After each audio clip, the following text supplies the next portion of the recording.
ಅವಳು ಸಾಕ್ಷಿ ತಾಯಿ ಆಗ್ತಿದ್ದಾಳೆ ಅಂತ ಎಷ್ಟೆಲ್ಲ ಕನ್ಸುಗಳನ್ನ ಕಟ್ಕೊಂಡಿದ್ಲು.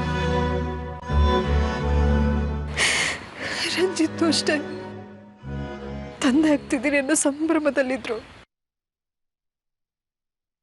ನಾವ್ ಯಾರು ಕನ್ಸು ಮನ್ಸಲ್ಲಿ ಎಣಿಸ್ಕೊಂಡಿರ್ಲಿಲ್ಲ ನಮ್ ಸಾಕ್ಷಿ ಇಷ್ಟು ಬೇಗ ನಮ್ಮಿಂದ ದೂರ ಆಗ್ತಾಳೆ ಅಂತ. ಸಮಾಧಾನ ಮಾಡ್ಕೊಳ್ಳಿ. ನಿಮಗೆ ಎಷ್ಟು ದುಃಖ ಆಗಿದೆ ಅಂದ್ರೆ ಇನ್ನು ರಂಜಿತಿಗೆ ಎಷ್ಟು ದುಃಖ ಆಗಿರ್ಬೇಡ. ಅಮ್ಮ ನಂಗೆ ಗಾಬರಿ ಆಗ್ತಿದೆ. ರಂಜಿತಿ ಫ್ರಸ್ಟ್ರೇಷನಲ್ಲಿ ಏನು ಅನಾಹುತ ಮಾಡ್ಬಿಡ್ತಾರೋ ಅಂತ.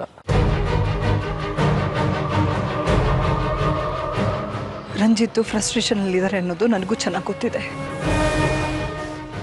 ಅನಾಹುತ ಮಾಡ್ತಾರೆ ಅಂದ್ರೆ ಏನು ಅರ್ಥ? ರಂಜಿತ್ ಆದಿತ್ಯಂಗೆ ಏನಾದರೂ ತೊಂದರೆ ಮಾಡಬೇಕು ಅಂತ ಇದ್ದಾರಾ? ಅವ್ರು ತೊಂದರೆ ಮಾಡಬೇಕು ಅಂತ ಇದ್ದಾರೆ ಅಂತ ನಾನು ಹೇಳ್ತಿಲ್ಲ. ಒಂದು ವೇಳೆ ಕೋರ್ಟಲ್ಲಿ ಆದಿತ್ಯ ನಿರಪರಾಧ ಅಂತ ಪ್ರೂವ್ ಆಗಿ ಅವ್ರು ರಿಲೀಸ್ ಆದರೆ ಏನು ಮಾಡ್ತಾರಂತೆ? ಆದಿತ್ಯನ ಸಾಯಿಸ್ಬೇಕು ಅಂತ ಸ್ಕೆಚ್ ಹಾಕಿದಾರ? ಅಪ್ಪ ನಾನು ಖಂಡಿತವಾಗ್ಲೂ ಹಾಗೆ ಹೇಳ್ತಿಲ್ಲ. ಒಂದು ವೇಳೆ ನೀವು ಆದಿತ್ಯನ ಪರ ಸಾಕ್ಷಿ ಹೇಳಿದ್ರೆ ರಂಜಿತ್ಗೆ ಬೇಜಾರಾಗತ್ತೆ. ಏನೋ ಮಾತಾಡ್ತಾ ಇದೀಯಾ? ಆದಿತ್ಯ ನಿನಗೆ ಅಣ್ಣ, ಅವನು ನನ್ನ ಮಗ. ಯಾರನ್ನು ಕೊಲೆ ಮಾಡೋ ಮಟ್ಟಕ್ಕೆ ಅವನು ಇಳಿಯಲ್ಲ. ರಂಜಿತ್ಗೋಸ್ಕರ, ರಂಜಿತ್ ಖುಷಿಗೋಸ್ಕರ ಏನು ತಪ್ಪು ಮಾಡ್ತಿರೋ ನನ್ನ ಮಗನ ಮೇಲೆ ನನ್ನ ಸುಳ್ಳು ಸಾಕ್ಷಿ ಹೇಳೋಕ್ಕಾಗಲ್ಲ, ಖಂಡಿತ ಆಗಲ್ಲ. ಆದಿತ್ಯ ಸಾಕ್ಷಿ ಆಕ್ಸಿಡೆಂಟ್ ಮಾಡಿರೋದಕ್ಕೆ ಸಾಧ್ಯನೇ ಇಲ್ಲ. ಅಮ್ಮ ನೀವು ಹಂಗೆ ಅನ್ಕೊಂಡಿದ್ದೀರಾ, ಆದ್ರೆ ರಂಜಿತ್ ಆದಿತ್ಯನ ಆಕ್ಸಿಡೆಂಟ್ ಮಾಡಿದ್ದು ಅಂತ ನಂಬಿದ್ದಾರೆ. ಅದು ಅವ್ರವ್ರ ನಂಬಿಕೆ. ಅವ್ರವ್ರ ನಂಬಿಕೆಗೆ ನಾನು ಹೊಣೆ ಇಲ್ಲ. ನನಗೆ ಆದಿತ್ಯನ ಮೇಲೆ ಸಂಪೂರ್ಣವಾದ ನಂಬಿಕೆ ಇದೆ ಕಣೋ. ಅವನು ಯಾವ ತಪ್ಪು ಮಾಡಿಲ್ಲ, ಯಾವ ತಪ್ಪು ಮಾಡಿಲ್ಲ. ಸಾಕ್ಷಿನ ಕಳ್ಕೊಂಡಿದ್ದಕ್ಕೆ ಈಗಾಗಲೇ ತುಂಬಾ ನೋವು ಅನುಭವಿಸ್ತಿದ್ದೀನಿ ಕಣೋ. ಅವಳು ರಂಜಿತ್ಗೆ ಹೆಂಡತಿ ಆಗೋಗಿಂತ ಮುಂಚೆ ನನಗೆ ಮಗಳು, ಆದಿತ್ಯನಿಗೆ ತಂಗಿ, ನಿನಗೆ ಅಕ್ಕ. ಒಂದ್ ಕಡೆ ಸಾಕ್ಷಿ ನನ್ನಿಂದ ದೂರ ಆದ್ಲು, ಈಗ ಆದಿತ್ಯನ ದೂರ ಮಾಡ್ಕೊಳ್ಳಿ ಅಂತ ಹೇಳ್ತಾ ಇದೀಯಾ? ಅಮ್ಮ ನಾನು ಖಂಡಿತವಾಗ್ಲೂ ಅರ್ಥದಲ್ಲಿ ಹೇಳಿಲ್ಲ. ರಂಜಿತ್ ಅಮ್ಮ ನಿಮ್ಗೆ ನಾನು ಏನು ಹೇಳಿ ಒಂದು ಗೊತ್ತಾಗ್ತಿಲ್ಲ. ಏನು? ರಂಜಿತ್ ಆದಿತ್ಯನ ಸಾಯಿಸ್ಬೇಕು ಅಂತ ಇದ್ದಾರ? ಹೇಳೋ. ಆ ಥರದೇನ ಸ್ಕೆಚ್ ಹಾಕೊಂಡಿದ್ದಾರಾ? ಸರಿ ಬಿಡು, ನೀನ್ ಹೇಳ್ತಿದ್ರೇನು, ನಾನೇ ರಂಜಿತ್ ಹತ್ರ ಮಾತಾಡ್ತೀನಿ. ಆದ್ರೂ ಒಂದು ಮಾತು, ಯಾವುದೇ ಕಾರಣಕ್ಕೂ ನಾನ್ ಕೋರ್ಟಲ್ಲಿ ನನಗೇನು ಅನ್ಸುತ್ತೋ ನಾನು ಅದನ್ನೇ ಹೇಳೋದು. ದಯವಿಟ್ಟು ನನಗೆ ಯಾರು ಬಲವಂತ ಮಾಡಬೇಡಿ ಪ್ಲೀಸ್.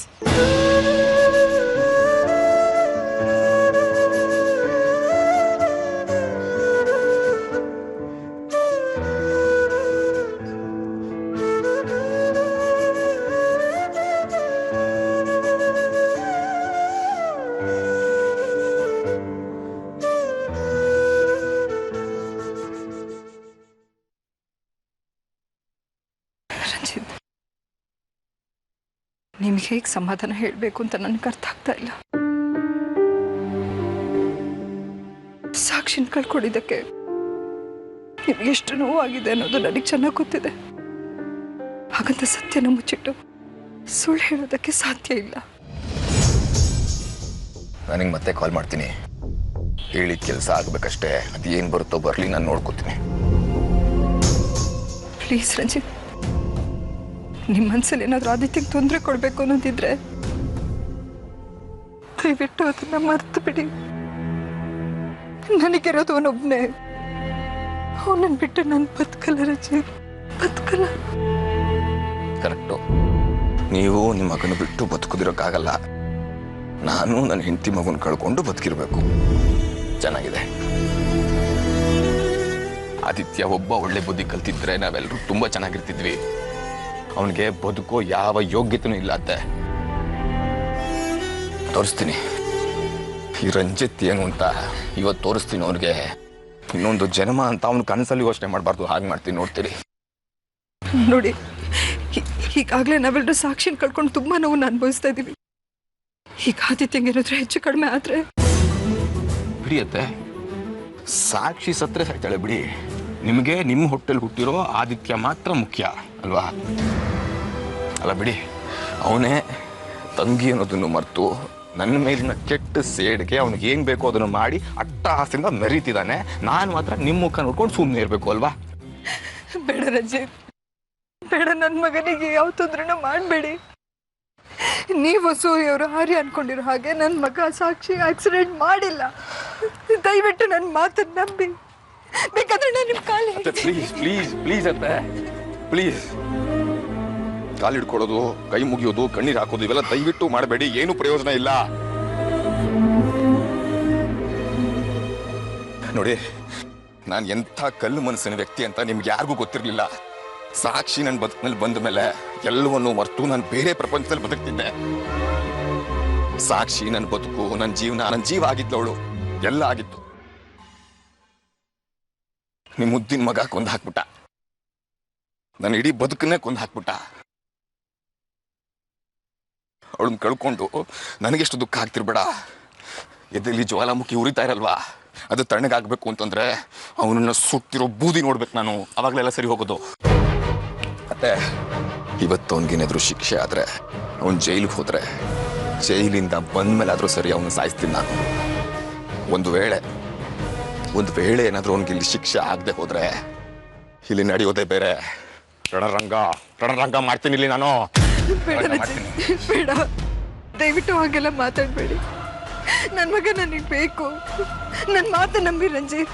ಆದಿತ್ಯ ಸಾಕ್ಷಿ ಆಕ್ಸಿಡೆಂಟ್ ಮಾಡಿಲ್ಲ. ಅತ್ತೆ ಪ್ಲೀಸ್ ಅತ್ತೆ, ಇವತ್ತು ನೀವಲ್ಲ ಯಾರೇ ಬಂದ್ರು ನನ್ನಿಂದ ಆದಿತ್ಯನ ಕಾಪಾಡೋದಕ್ಕಾಗಲ್ಲ.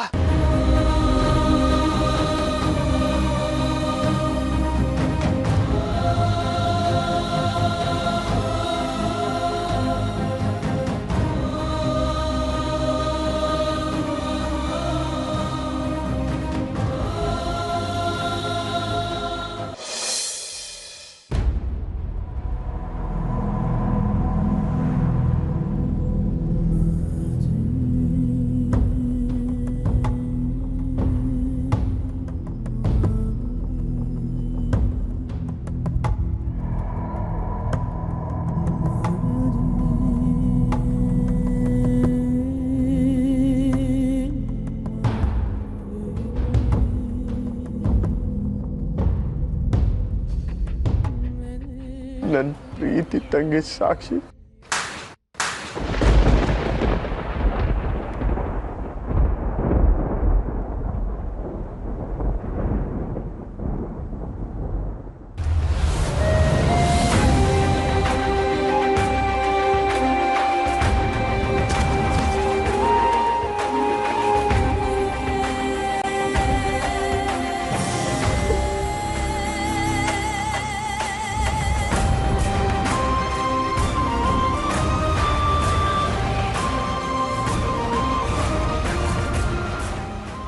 ಕೊಂದು ಈಗ ನನ್ನ ಮುಂದೆನೇ ಕತೆ ಹೇಳ್ತಿದ್ಯಾ?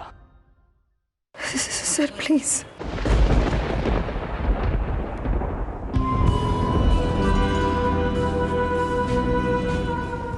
ನನ್ನ ಮಗನ ನನ್ನ ಮುಂದೆ ಹೊಡಿಬೇಡಿ.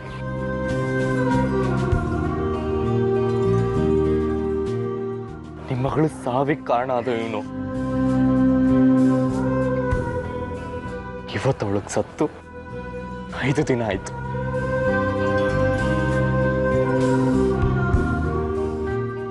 ಇಪ್ಪತ್ತಾರು ವರ್ಷ ಪ್ರೀತಿಯಿಂದ ನಮ್ಮ ಜೊತೆ ಇದ್ದವಳು. ಎಲ್ಲ ಸಂತೋಷ, ನೋವು, ದುಃಖ ಮುನ್ಸಲ್ ಭಾಗಿಯಾಗಿದ್ಲು. ಆದ್ರೆ ಇವತ್ತು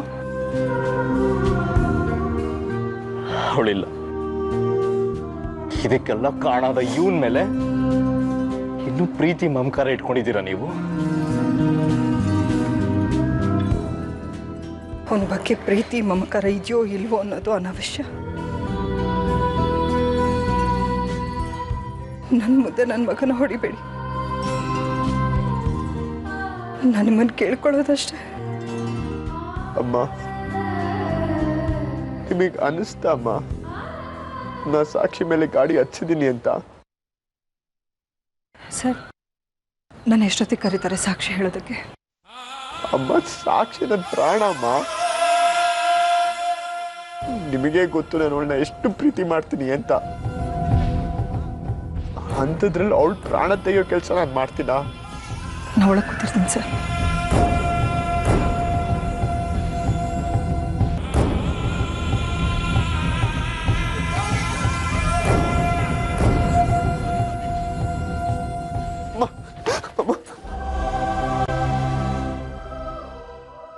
ನಾ ಇಂಥ ಕೆಲಸ ಮಾಡಿದ್ದೀನಿ ಅಂತ ನೀವು ನಂಬ್ತೀರಮ್ಮ? ಸಾಕ್ಷಿ ಸತ್ತಾಗ ಅವಳನ್ನ ನೋಡ್ಬೇಕು ಅಂತ ಎಷ್ಟು ಪ್ರಯತ್ನ ಪಟ್ಟೆ ಗೊತ್ತಾ ನಾನು. ಆರ್ಯ ಅವಕಾಶನೇ ಮಾಡ್ಕೊಡ್ಲಿಲ್ಲಮ್ಮ. ನೀವು ನನ್ನ ವಿರುದ್ಧ ಸಾಕ್ಷಿ ಹೇಳ್ತೀರಾ? ಹೇಳಮ್ಮ, ನನಗೇನು ಬೇಜಾರಿಲ್ಲ. ಆದ್ರೆ ಸಾಕ್ಷಿಗೆ ನಾನೇ ಆಕ್ಸಿಡೆಂಟ್ ಮಾಡಿದ್ದು ಅಂತ ಅಂದ್ಕೊಂಡು ಜೀವನ ಪೂರ್ತಿ ಕೊರಗಬೇಡಮ್ಮ.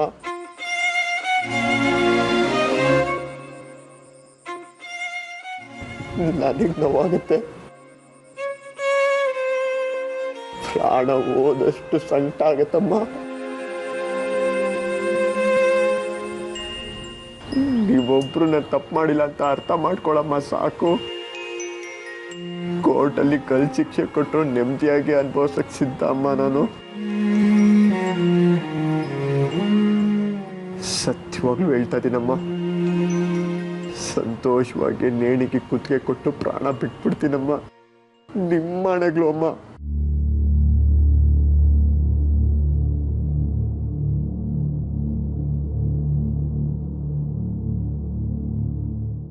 ಸಾಕ್ಷಿನೇ ಹೋದ್ಮೇಲೆ ನಾನು ಬದುಕಿದ್ದಾದ್ರೂ ಏನಮ್ಮ ಪ್ರಯೋಜನ? ನಾನು ಸತ್ತೋಗ್ತೀನಮ್ಮ.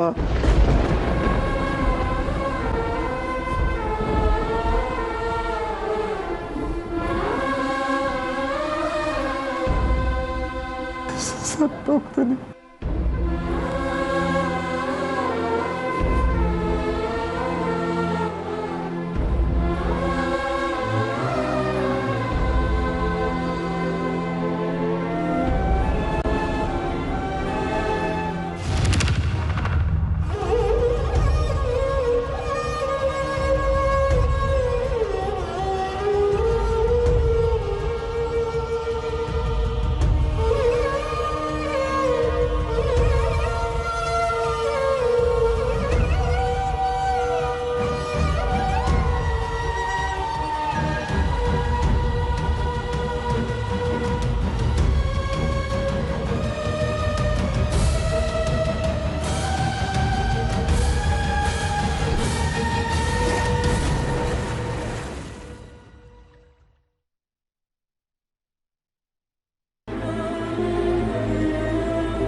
Case number 660 2015 Aditya versus Ranjit. ಮಾವ, ನನಗೆ ಯಾಕೋ ಅತ್ತೆ ಆದಿತ್ಯನ ಪರವಾಗಿ ಸಾಕ್ಷಿ ಹೇಳ್ಬಿಡ್ತಾರಣ್ಣು ಅನ್ನಿಸ್ತಾ ಇದೆ. ಸಾಕ್ಷಿ ಸಾವು ಅವ್ರನ್ನ ಸಾಕಷ್ಟು ಬಾಧಿಸಿದೆ. ಆದಿತ್ಯನ ಪರವಾಗಿ ಸಾಕ್ಷಿ ಹೇಳ್ತಾರೆ ಅಂತ ನನಗನ್ನಿಸ್ತಿಲ್ಲ. ಮಗಳೇನೋ ಹೋದ್ಲು, ಮಗನಾದರೂ ಉಳಿದು ಹೊರಗೆ ಬರಲಿ ಅನ್ನಿಸ್ಬಿಟ್ರೆ ಅವ್ರಿಗೆ.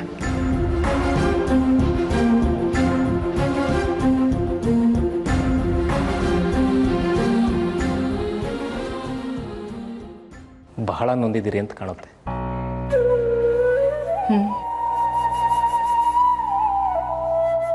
ಹೆತ್ತವ್ರ ಮುಂದೆ ಮಕ್ಕಳು ಹೋಗ್ಬಿಟ್ರೆ ತುಂಬಾನೇ ಕಷ್ಟ. ಪಡ್ಕೊಂಬಂದಿರ್ಬೇಕೆಲ್ವನ್ನು.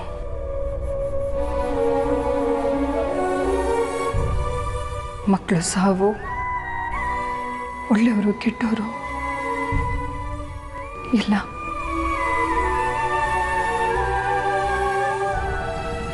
ಕಳೆದ ಸಾರಿ ನಾವು ಕೇಳಿದ ಪ್ರಶ್ನೆಗೆ ತಾವು ಸ್ಪಷ್ಟವಾಗಿ ಉತ್ತರ ಕೊಟ್ಟಿರಲಿಲ್ಲ. ಗೊಂದಲಗಳಿದ್ವು.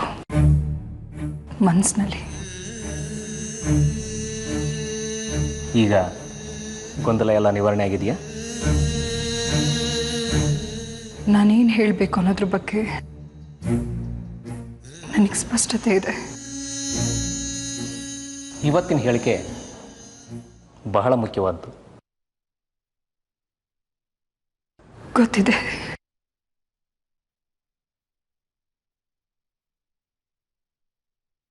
ಸಾಕ್ಷಿ, ಈ ಅಮ್ಮ ಮಾಡಿದ ತಪ್ಪಿಗೆ ನೀನೇನೇ ಶಿಕ್ಷೆ ಕೊಟ್ಟು ನಾನು ಅನುಭವಿಸ್ತೀನಿ.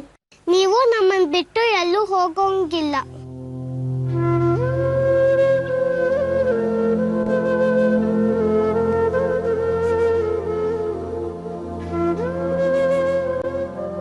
ನಾನು ನಿನ್ನ ಜೊತೆಲೇ ಇರ್ತೀನಿ.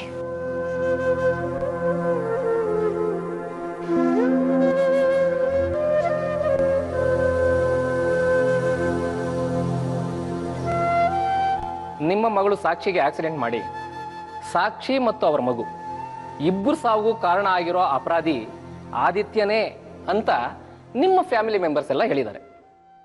ಇದು ಸತ್ಯನಾ ಸುಳ್ಳ?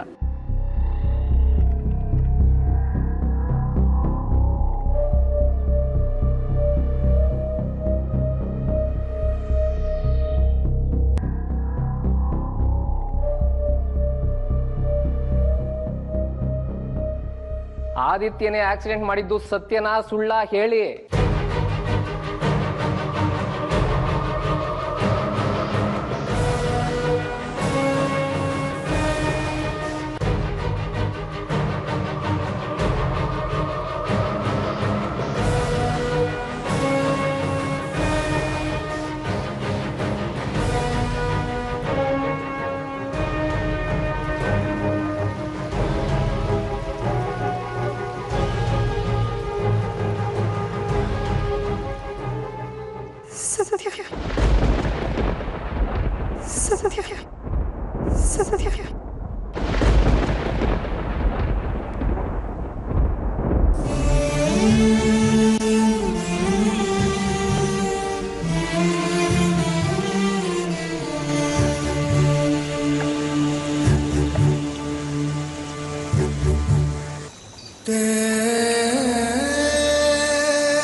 ಸಾಕ್ಷಿ ಆಕ್ಸಿಡೆಂಟ್ ಮಾಡೋದಕ್ಕೆ ಕಾರಣ ಆಗಿದ್ದು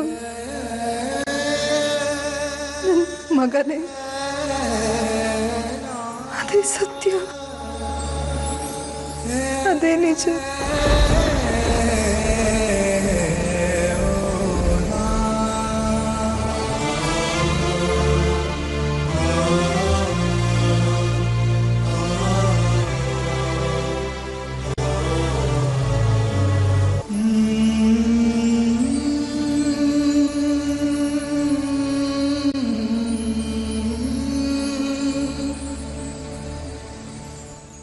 ಮನೆ ಹೇಳಿಕೆ ಕೊಡುವಾಗ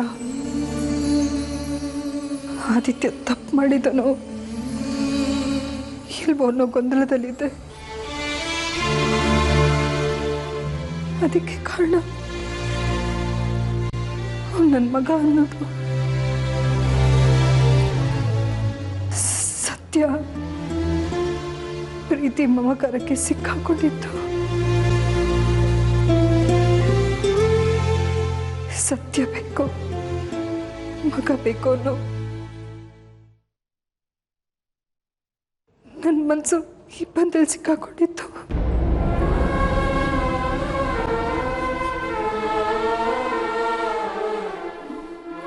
ಹಾಗಾಗಿ ನನ್ನ ಈ ಹೇಳಿಕೆ ನ್ಯಾಯಾಲಯಕ್ಕೆ ಗೊಂದಲ ಉಂಟು ಮಾಡಿತ್ತು. ಅದಕ್ಕೆ ನಾನು ಕ್ಷಮೆ ಕೋರ್ತಾ ಇದ್ದೀನಿ.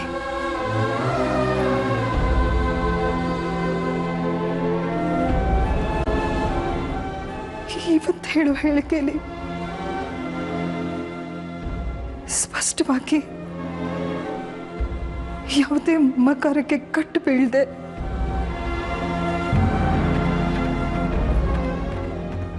ಮನಸ್ಫೂರ್ತಿಯಾಗಿ ಹೇಳ್ತಾ ಇದ್ದೀನಿ.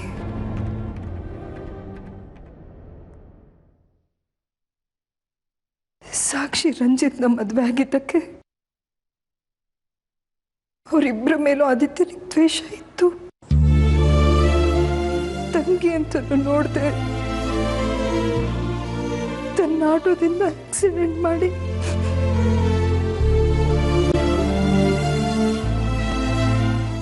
ಹದಿನೈದು ದಿನಗಳ ಕಾಲ ಜೀವಂತ ಶವವಾಗಿದ್ಲು. 5 ದಿನದ ಹಿಂದೆ ಕೊನೆ ಉಸಿರು ಎಳೆದು ಬಿಟ್ಲು.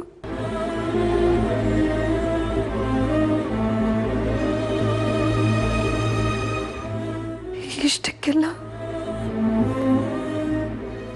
ನೇರವಾಗಿ ಕಾರಣ ಆಗಿರೋದು ನನ್ನ ಮಗಳ ಸಾವಿಗೆ ಕಾರಣ ಆಗಿರೋದು ಆದಿತ್ಯ.